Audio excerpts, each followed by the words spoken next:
After a week of hiatus, the final episode of Outlander Season 7, titled 100,000 Angels, finally aired, bringing an emotional episode.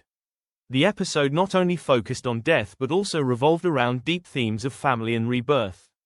This was a great episode, opening up new and surprising storylines, while also closing the stories of some characters that the audience loved. Let's analyze the most memorable events in this episode. The episode introduced the audience to the character Frances, who first appeared through Jane, a woman William met at the brothel.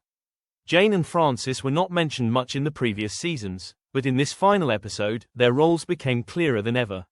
The most emotional highlight was the scene where Frances sang "I Do Like to Be Beside the Seaside," a song from the early 20th century that Claire once sang to Faith, her stillborn child.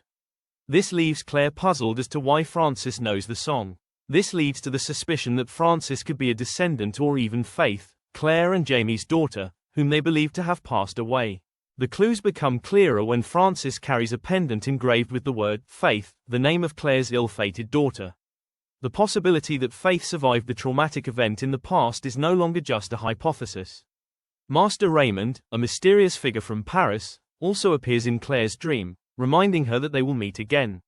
This hints at the possibility that Claire will return to Paris to find the truth about Faith. The episode also brings a major turning point in the relationship between William and Jamie.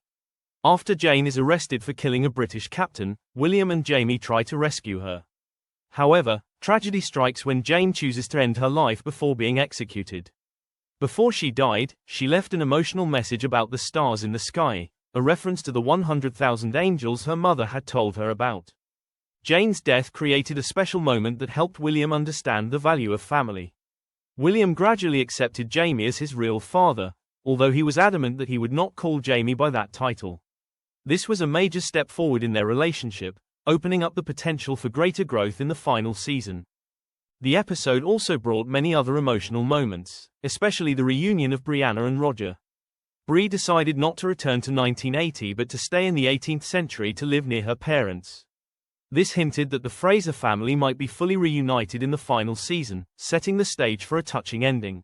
Ian and Rachel also had important moments. After getting married, they moved to North Carolina to start a new life. Rachel's pregnancy opened up a new chapter in their journey. However, the pain of loss is still present when Ian has to say goodbye to his loyal dog Rolo, who has been with him through so many storms. The episode closes Season 7 with a slow pace, focusing on character development rather than dramatic action. The theme of family is at the forefront with reunions, forgiveness and mending relationships. The acting from the cast, especially in the emotional scenes, really shine. The biggest surprise, Frances could be Faith, makes for a bold twist for the series. It's a big challenge that fans will be waiting to see how the writers handle in the final season. The final moments of the episode, with the introduction of key characters and hints about the future, make for a satisfying and emotional finale. As Outlander heads into its 8th and final season, it's clear that the series is gearing up for a memorable conclusion. With new twists and turns, relationships mended, and new mysteries revealed, the final season promises to be an emotional rollercoaster. Viewers will watch Jamie, Claire, and the Fraser family face their final challenge, and hopefully reunite for a satisfying conclusion. Tune in for the final season and say goodbye to one of the most memorable series